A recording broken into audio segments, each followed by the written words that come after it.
Welcome back to Raw Sports Talk. I'm Chris, your favorite stat reader, and we have the Capitals hosting the Hurricanes, game number 1. And the Hurricanes are minus 125 on the money line. The Capitals are plus 105. The over-under is 5.5 goals. The Hurricanes laying a goal and a half on the puck line are plus 205, meaning if you bet them that way, they must win by 2 goals or more. And the Capitals getting a goal and a half on the puck line are minus 250, meaning if you bet them that way and they win this game outright, you'd win. They lose by 1, you win. Division rivals, obviously these teams played each other, and they did this season 4 times, and the home team won every one of those games. The Hurricanes 4-2 in Carolina, Capitals 3-1 in DC, Hurricanes 5-1 in Carolina, and then the Capitals 5-4 in a shootout in DC. Seemingly the past 2 series that the Hurricanes have gotten, the home team has just kind of been the dominant force.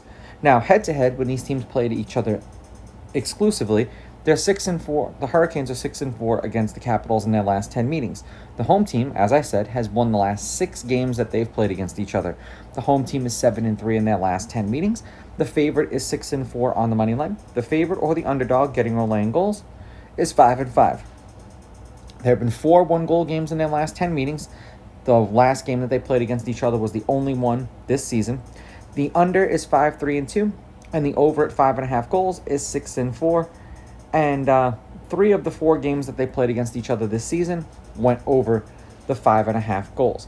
Now, the Hurricanes are coming off of a 5-game set with the Devils. There was a total of 5 goals, 4 goals, 5 goals, 7 goals, and 9 goals. They scored 4 goals in a win, 3 goals in a win, 2 goals in an overtime loss, and then 5 goals in a win, and then 5 goals in an overtime win. The game that they lost, they did lose in OT. For the Capitals, also 5-game series, 5 goals, 4 goals, 9 goals, 7 goals, 5 goals. They scored 3 goals in an overtime win, 3 goals in a win, 3 goals in a loss, 5 goals in a win, and then 4 goals in a win. So, we were seeing some offense between these two teams. Now, we're going to do specifically the last 3 games that these two teams have played against each other, which was this season. Granted, they did play each other 4 times, but the Capitals are 2-1. Yet again, they were home 2 of the 3 times. The over is 2-1. The Hurricanes averaged 3.33 goals per game, while the Capitals averaged 3, so basically the same thing. The Hurricanes averaged 30 shots per game to the Capitals' 24. Both teams had 3 power play goals in the 3-game span.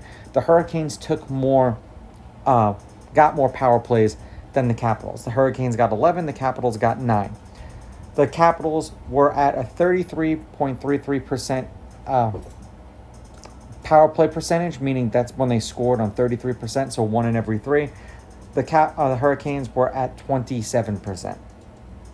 The Capitals killed more of the Hurricanes' power plays at 73%. The Hurricanes were at 67%. And as I said in some of these videos, when you hear how good some teams are doing in the playoffs on the power play, 27% is nothing to sneeze at. 33%, that 1 in 3 is really good, especially for the regular season. The Capitals are not going to be a home underdog against many teams, and I don't think they should be a home underdog in this game. I'm going to take the Capitals on the money line. I'm taking the Capitals getting the goals, and I'm going over. These are just my picks. If you disagree, please go with your gut, and please bet responsibly.